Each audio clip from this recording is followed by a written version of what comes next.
Welcome, everybody, to the Cowboys Hour. It's Victory Monday. Hey, let's go. Victory Monday. And as you may be able to tell, if you're joining us on the Dallas Cowboys Radio Network, we are back in the South Concourse of the Star, or the Ford Center at the Star, because now the COVID protocols are over. We're just going to say they're over. Okay? Leave it at that. We're going to say they're over.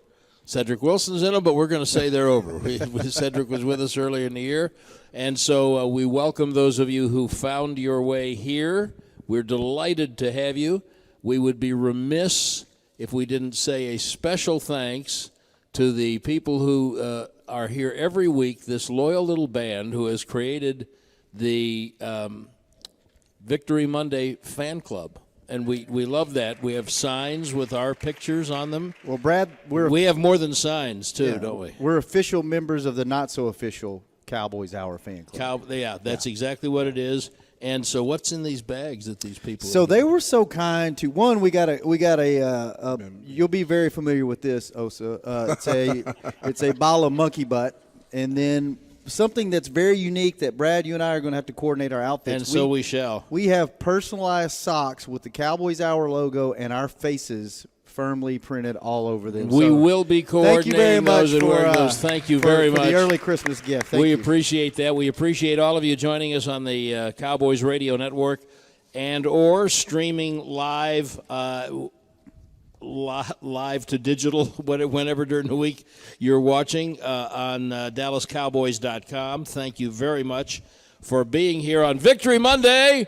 And thanks to our special guest who created a big part of that Victory Monday, defensive tackle Osa Odighizuwa. Yes, sir. You for Welcome to the show, Osa. Thank you guys for having me. Really glad to have you here. Thank you very much. Osa and I were just visiting a couple of minutes ago, and I asked him what's it like to be part of this defensive line rotation. Now you've got these people added, and Micah's going berserk, and so's Randy and Tank. Just tell me about the energy of having DeMarcus Lawrence back on the field in practice and in the huddle during the game. That's the one part of the DeMarcus Lawrence experience that you'd missed up until except for week one. I feel like the confidence that he has in his game and just like the effort that he plays with, just the ability that he has to go in and change the game and just take it over. I feel like that just kind of spreads throughout the defense. You know what I mean? And just being in the D-line, you know, we always like to say it starts up front. So when he came back and just bringing that energy and adding it to the room, I feel like then let it just kind of bleed through to the rest of the team. Dan Quinn said today that from his spot in the press box, he could notice something almost tangible that happened on the sideline when Randy Gregory made his Inspector Gadget interception and deflection and interception. Did you feel that in that moment? Was there something almost tangible that happened when Randy made that play? Definitely. I left my feet like instantly. I was super, super excited, juiced up. Everybody was jumping up and down. Then we just started running to the end zone. I feel like that just kind of gave the whole team energy and life, you know. And I feel like we did a pretty good job of just maintaining that and just keeping it going. You know, the other thing I was thinking about really just a few minutes ago is this time of year, a college football player is either getting ready for a bowl game or not, or if he's a senior, he may be getting ready for the combine in a couple of months and that kind of thing. And you've still got 4 regular season games to play before you get on to thinking about anything else. Are you tired? Are you feeling a rookie wall or anything like that? No, not really, to be honest. I feel like I'm just enjoying where I'm at right now, just like taking it day by day, just attacking what's in front of me and just kind of focusing on each week as it comes. So just enjoying it a lot. I enjoy coming in to the Star every day, coming to work, and just practicing gratitude. I think is helping me just avoid that or anything that would even – resemble a rookie wall, just because I feel like I love what I do, so I don't even really, come in to work every day. What's the biggest thing as a rookie coming in that's different than how you imagine being a pro football player? Can you ask that one more time? Like coming in as a rookie, you probably had this vision of what you thought being an NFL athlete was like. Is there anything that's different than kind of how you imagined it? Like whether it's the meetings are longer than what you thought, the facilities are nicer, like the road games are a lot more organized. Like, is there any aspect of it that you weren't prepared for? I feel like I was pretty prepared for the most part. Just not knowing where I was going to end up was the thing that kind of generated the most anxiety for me just throughout the whole process, wondering what was going to happen, where I was going to go, like how high I would get drafted and where I would end up. So once I heard my name called, I feel like it was just like a sigh of relief. You know what I mean? So I feel like I've just been taking it all in. Can't say I envisioned it one way or another, and I feel like that's probably why I like it so much, because I'm just was open to going wherever. Just live in the moment, huh? And after being here for since May, after the draft, I just think about like how it could have been anywhere else. You know what I mean? Could have been anywhere else, but I ended up here on this team right now. So also part of the reason why I don't think I'm hitting the wall, just realizing that, thinking about that every day, and just taking that mentality in to just really enjoy where I'm at. Your brother played somewhere else. You got buddies playing other places. What do they tell you about what it's like that makes you think what's different about here? I mean, I feel like for me, just personally, there's no egos at all on the team, just things like that, things that you could have on other teams, just having star players and things like that. All the guys and the star power that we have on this team, that's something that you might expect from the outside looking in. But stepping in, there was none of that. There's just guys that came in, embraced us with open arms, just kind of showed us the ropes as far as schedules, all that thing. Just showing us the way. I feel like guys were very accepting, so I feel like that made it it's like a lot easier to open up and just be yourself. There's room for everyone on this team. I'm going to add the question that Shannon asked you. I'm going to try to ask it a different way. There was a guy used to play here many years ago named Tony Hill. He's a wide receiver. In fact, he's the uniform police now on the field on Sunday. Okay, and Tony was a flashy. Plays from Stanford. He was a flashy receiver, big play guy, and we were doing a show just like this his rookie year, so that's sometime in the 80s, and I asked him what about the NFL surprised him. What had he encountered that he did not expect? Now, his answer would not apply today, but his answer was, I did not expect to see guys smoking cigarettes in the locker room. And that was. In fact, I said the 80s, but it might be 77 for Tony Hill. Does that sound right? Joe Trahan's going to check it out from the Cowboys PR staff, but I think he might have come in the late 70s. So keeping in mind that it won't be anybody smoking cigarettes in the locker room, has there been anything like that when you encountered it, whether it was in training camp or especially once you got in the regular season, that you thought, oh, I didn't know this was going to be a thing here?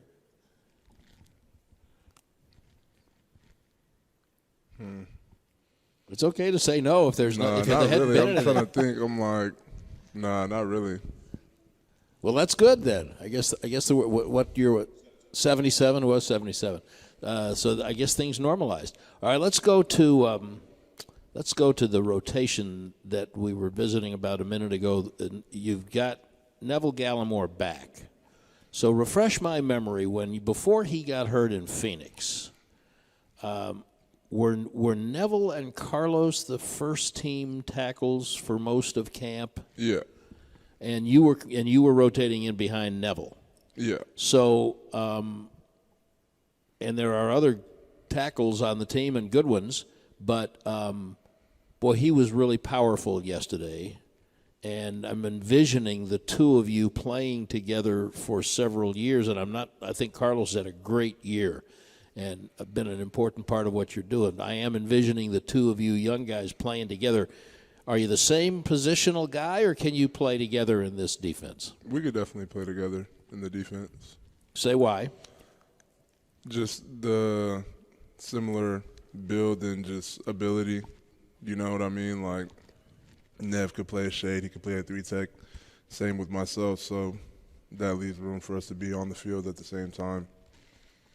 That's a pretty good thing to envision for a Cowboy fan, I would think, because that's a bright future. Now, I saw a quote from Micah today, and I didn't get the context, and I was just scrolling, and I saw, do you know what it's going to be?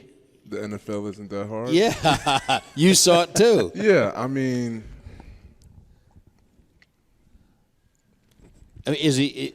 Do you feel the same way? I say he's not wrong, because a lot of times when you're like in the process of like pre-draft, all that stuff, and even just making the decision, you're not always like completely sure. Like, you're not always like 100% confident in yourself. So you can kind of make the NFL out to be like something giant and completely hard, and theories and things like that about how it doesn't work out. And that's something that, like, you know, that's still on me to this day. But after having been here time, I'm a little bit more confident in myself and my ability as well. Like, it wasn't as crazy as you like might make it seem in your own head.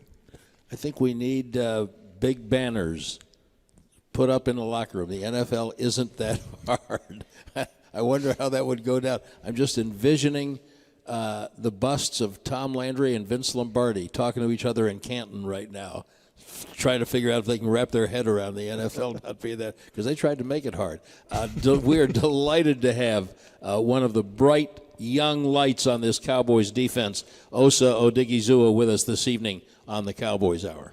When it comes time to shop for tailgate favorites, go to Albertsons and Tom Thumb. Get 10% off your groceries every Dallas Cowboys game day when you wear your Cowboys jersey. Albertsons and Tom Thumb, the official supermarket and pharmacy of the Dallas Cowboys. And let me read just one other one, because you look like you're having such a good time doing that. Lucchese, the official bootmaker of the Dallas Cowboys cheerleaders, is also a proud sponsor of the Miller Lite Cowboys Hour. Speaking of Miller Lite, ooh, you guys have any Miller Lite over there? We're going to need one, because Shannon is going to get into one of the favored segments of this program. It's the Cowboys Hour with Osa Odighizuwa. We'll be right back.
And welcome back to the Cowboys Hour. Brad Sham and Shannon Gross with our very special guest, Cowboys defensive tackle Osa Odighizuwa. We are in the Ford Center at the Star on the South Concourse.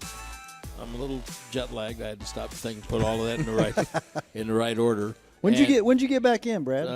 3:30. Straight here, huh? Phew. Man.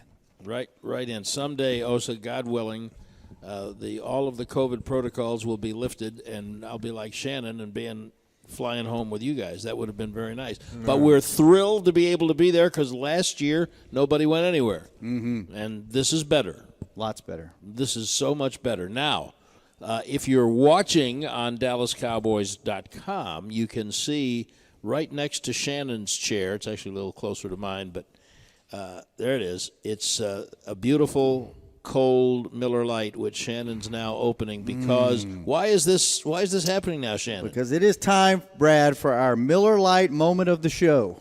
My favorite. Not as favorite as it is of mine, though. Okay. No, well, it's your baby. You invented it, so I get to drink and ask questions and talk. Something I don't get to do much on this show, Brad. Well, I've got 43 years in. What can I tell you? All right, Osa, here's what we do in this segment of the show. I print out a copy of your Wikipedia page, and then we fact check it. I go through from start to finish, and you tell me whether it's true or false, and then I lie to you and tell you I'm going to go update it if it's wrong, and I really don't. But I do take a sip of wonderful, refreshing Miller Lite every time there is a fact that is not wrong, that is not correct. I got you. All right? And anybody who's watching could go update it themselves, right? Correct. Yeah, we found that out along this journey this year too. So you can just go put stuff that's totally not true in there, or just delete things you don't want in there. Like you could go update it if you wanted to. Random act of kindness if you want to just update my Wikipedia as you watch. Look at that. Very nice. All right, Very nice. I'm not going to start this segment off very well because I'm not even going to attempt I'm going to stick with Osa, and I'll let you. No. You want me to try it, Brad? Of course I do. Don't be afraid of the vowels. Okay, let me try this, and you tell me how terrible I butcher this. Osawaru. Is that it? Yeah, that's pretty good. Odighizuwa. Yep. I got the last part. See? I knew the last part. The first one scared me a little bit. You were so. afraid of nothing. Okay. Osawaru Odighizuwa was born August 13th, 1998, and you're an American football defensive tackle for the Dallas Cowboys of the National Football League. Yep. We doing good so far? All right. Says you were drafted by the Cowboys in the third round of the 2021 NFL Draft, and you played college football at UCLA, where you were a first-team all-conference selection in the Pac-12. Yep. Good. All right. Got through the first paragraph.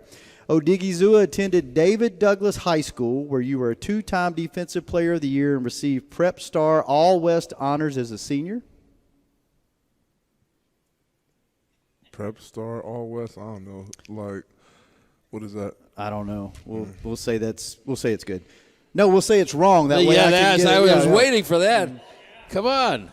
You were a 3-star recruit coming out of high school and committed to play college at the University of California, Los Angeles on May the 5th, 2015.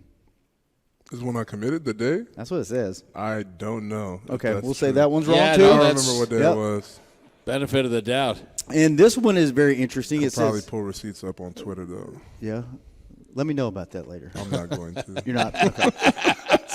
says you lettered in wrestling, where you won 3 straight state heavyweight.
part of game day? Is it kind of, the rhythm of the excitement building up to game day? Is it pregame? Is it postgame?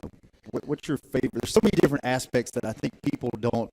If you don't travel with the team or you're not on the team, you don't realize like what a game day is. You get up and there's a routine, and you go have your meal, and you talk to your buddies, and you call the family or whatever, and then the bus ride, and then you have a ritual and pregame routine, and there's just so many different aspects to it. What do you enjoy?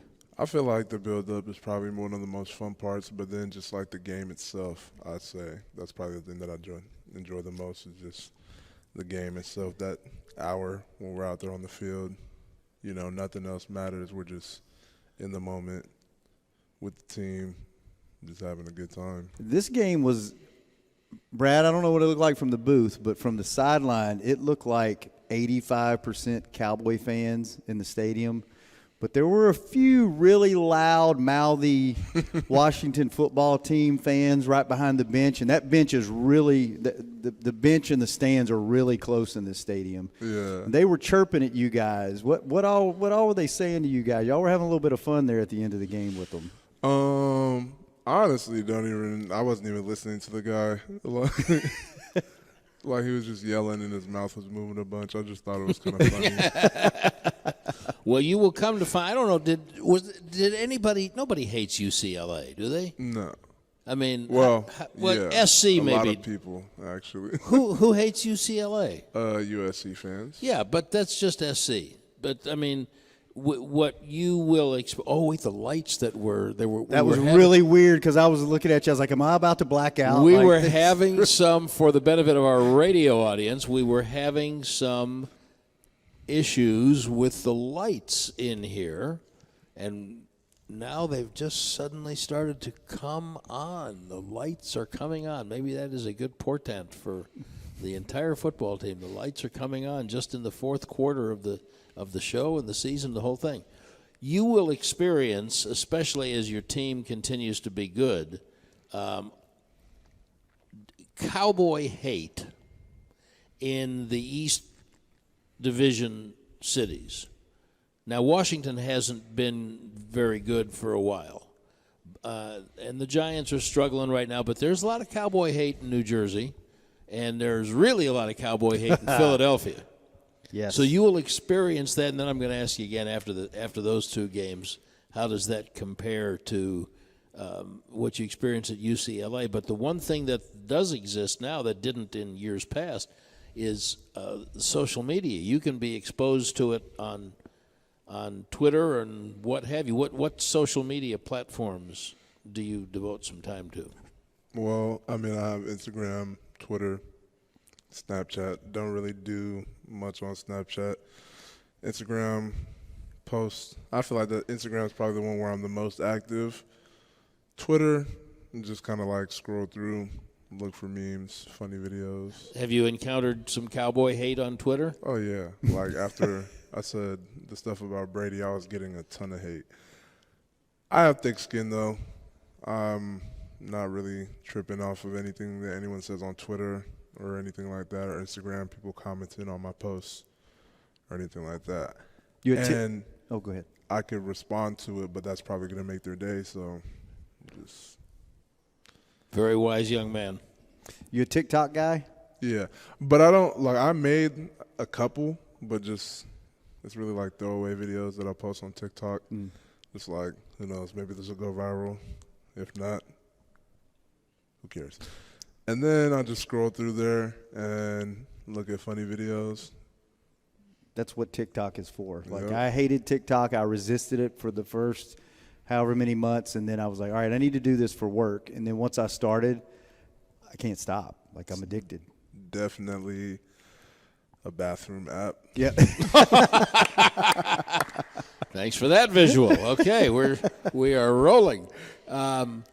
Let's talk a little bit about the ways, if there are any, that professional football is different from a technical standpoint than college football. Do you find offensive linemen doing things differently? Do they scheme differently? And are you being taught things that you did not employ at UCLA?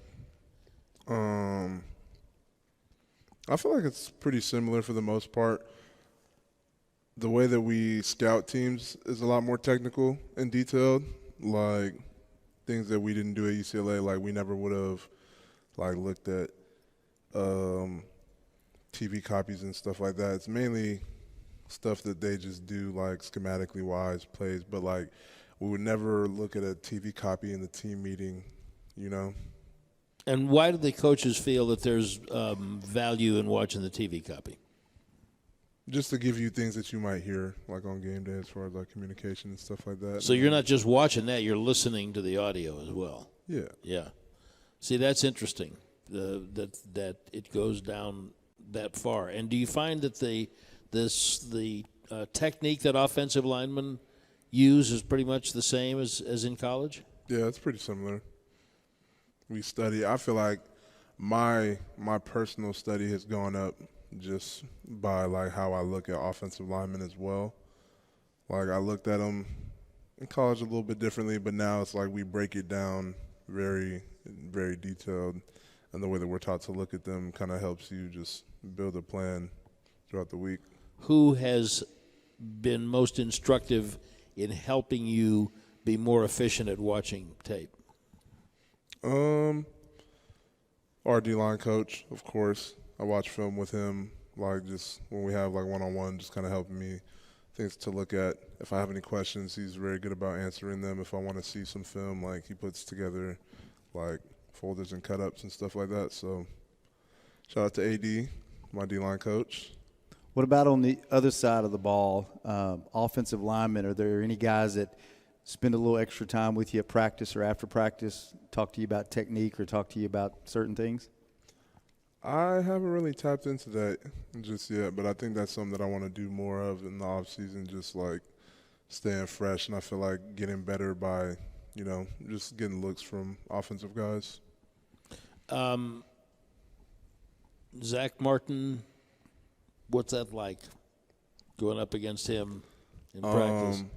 I think he's a Hall of Famer, so that's why I asked about Zach. And I would say that's more so like the most that I get out of it. And, like, having guys like that, just being able to practice against them as far as, like, just competition and competing against them. There's not really much better competition that I'm going to go against this season than Zach Martin at the guard position or Tyron Smith. So I feel like that is just something that helped me develop and just through camp, you know, and just being able to soak that in and just compete with those guys helped us along. Just not myself and then like the other rookies, I'd say helped us along for sure. Ted Nichols-Payne, our Director of Technical Brilliance, do we have a microphone for? Good. So we should take a break, and when we come back, if we have questions in our audience for Osa Odighizuwa, that will be the time for you to ask them. We are delighted to be with you here at the Ford Center, the Star on the Cowboys Hour. And if you want to use what the pros use, Jack Black is the official men's skincare brand of the Dallas Cowboys. Visit getjackblack.com today. It's Victory Monday. We'll be right back.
Because once you get to know guys, everyone's pretty funny, like in their own way. You know, there's a lot of just funny banter like back and forth. We're not going to get a name out of here. No. I would say like. I don't want to talk about on the horn. But you are, please. If I had to say something, it would probably be myself. And why would you say yourself? What do you do?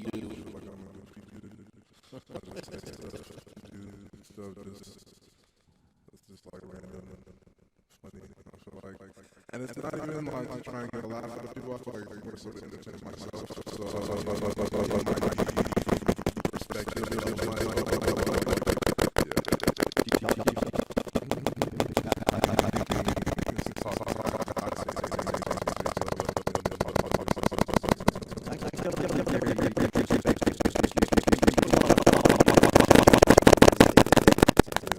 Is there, before we get to the fan questions, is there a story behind your number?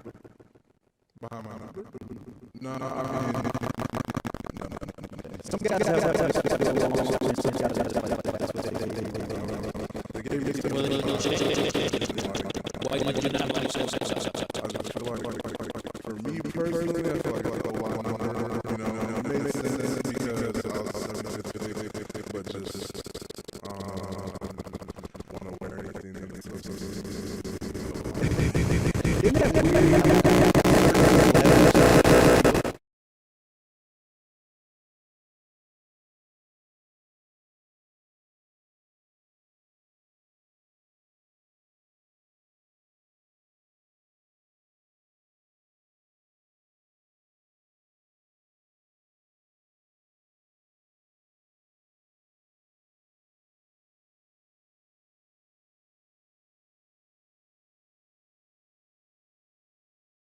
Is to know.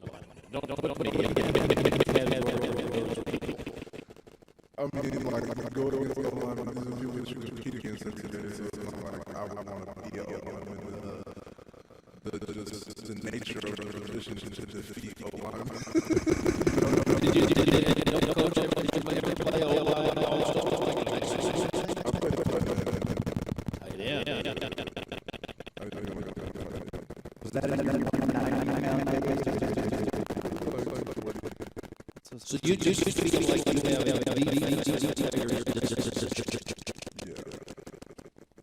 and yet you're so chill.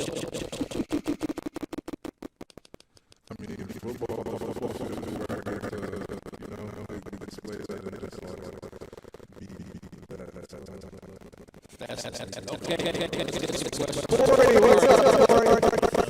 Hey, I got two questions. The first one is the difference from college and the NFL. Can you talk about the difference of the speed that you notice so far this year? Is there anyone, in the lead, former present, former player that you looked up to or try to take bits and pieces of their game at your position? I mean, like, coming in, it was Aaron Donald for the most part, just because he was the guy that kind of like helped me just get over just that hump of believing in myself and just being able to believe that I'd be proficient at the next level at my size. You know, I was always like an undersized guy, so watching Aaron Donald dominate was something that just let me believe in myself. So that was him.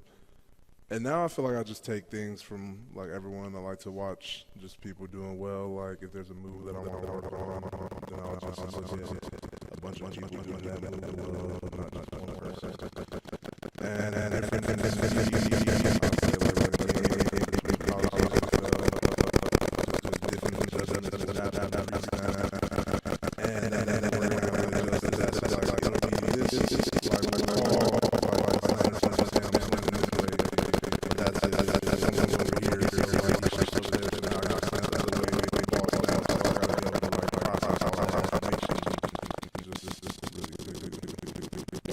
Corey, thank you for the question. This is the start of the game. I think people don't understand that. You say really, we talk about like right now, you don't even have 2 seconds. So you have to, is it just drilling from what the scheme calls